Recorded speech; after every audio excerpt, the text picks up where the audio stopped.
racism in practice is divisive. Talking and teaching about it to prevent it from happening is not divisive at all. It's actually what we should be doing as instructors, as teachers, as parents, and as a society.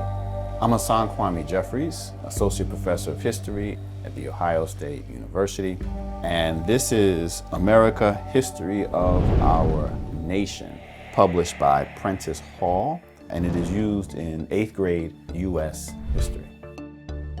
One of the things that really leapt out to me as I was reading this textbook was how much the institution of slavery itself is downplayed. There is no conversation at all about the framers and founders of this nation being enslavers themselves. Jefferson, Madison, Washington, not referenced at all. And these are enslavers, but we never talk about them being enslavers. And that's critical, because what we then wind up with, certainly students wind up with, is like, yes, slavery existed, but we don't know how significant it was to the making of the nation. Eventually, they'll rationalize it away. There is no sense at all of the role of systemic racism in the making of American society.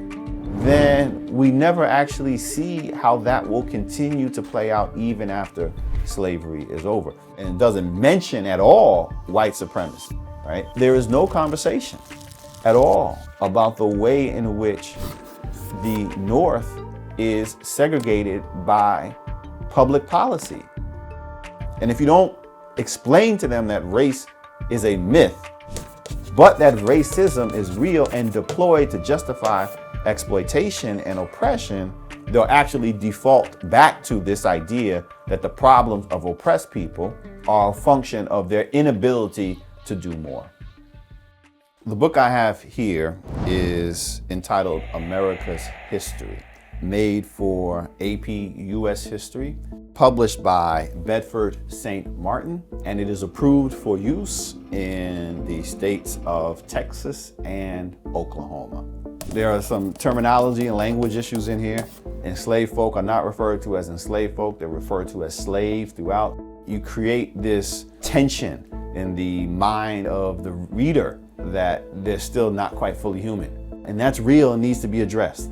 One of the very few mentions of Texas is in reference to a lynching that occurs there in 1920. It has a postcard of the lynching. You see an untold number of white men. Several of them are smiling, laughing, enjoying the moment as the body of this 20-year-old Liege Daniels hangs above them. When we think about the series of new state laws that have been passed in states like Texas and Oklahoma, designed to keep teachers and students from talking about subjects that would make white students uncomfortable, talking about this postcard should make them uncomfortable. We should feel discomfort in that. Everyone should. That doesn't make you responsible for it. That makes you a human being and recognizing the humanity of other people. But you learn from that. You learn from it. So hopefully we never do it again. And so we finally get to a point where we're actually having a real conversation about it. And now you have these bills and measures that are saying that you literally cannot talk about this anymore. That people are pulling books from libraries because of how white people are portrayed in it is both disappointing and discouraging. No child is responsible for what happened, but children are responsible for tomorrow, right? So the stakes are high. This book is United States History and Geography, Modern Times.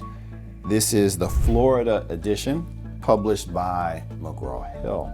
One of the things that is totally missing are Florida examples. I mean, there is really important African-American history that takes place in Florida that impacts the nation as a whole. And the very first lesson is origins of the American nation. So cool, right? But we still see the glaring absence of African cultural contributions. I think we omit that because it's not valued. African people are not seen as contributors to the early Florida experience, when in fact we know that they are. Whether you were brought here in chains, you don't leave your culture behind. You bring it with you. If the major contributions or discussions of African American people are primarily in the margins, what you are literally doing is marginalizing the African American experience. So here we have an example where we're going to talk about the land of cotton, which almost puts a nice, you think of those commercials, right? It's like, you know, cotton, the fabric of our lives. It almost has this nice spin to it. Like, what are you talking about? This is what is driving the institution of slavery. It's a tool that just in the picture is like, oh, that's harmless. But what is the impact that that has? Is there a better image that can be used to describe the hardship of labor? Just signaling to students is it's not as important.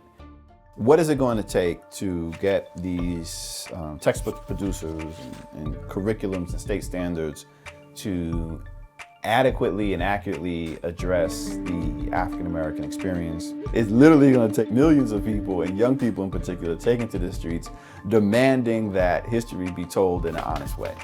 That's why they were saying you got to take down these monuments, right? But we also saw the response that it would engender. And that response has pulled things not only back to where they were, but have pulled them beyond that point. Seeing the organized pushback does make me worry about the education that my daughters will receive, that this generation of young people will receive. There is a myth of perpetual racial progress in America, right? That things may be a little bit bad, but they always absolutely get better. Just let time pass, it'll create change. No, time is not a social force capable of creating change. People make change. I want my daughters to understand the American past and present, to understand and appreciate the African American experience. And they can't do that if they're not told the truth about the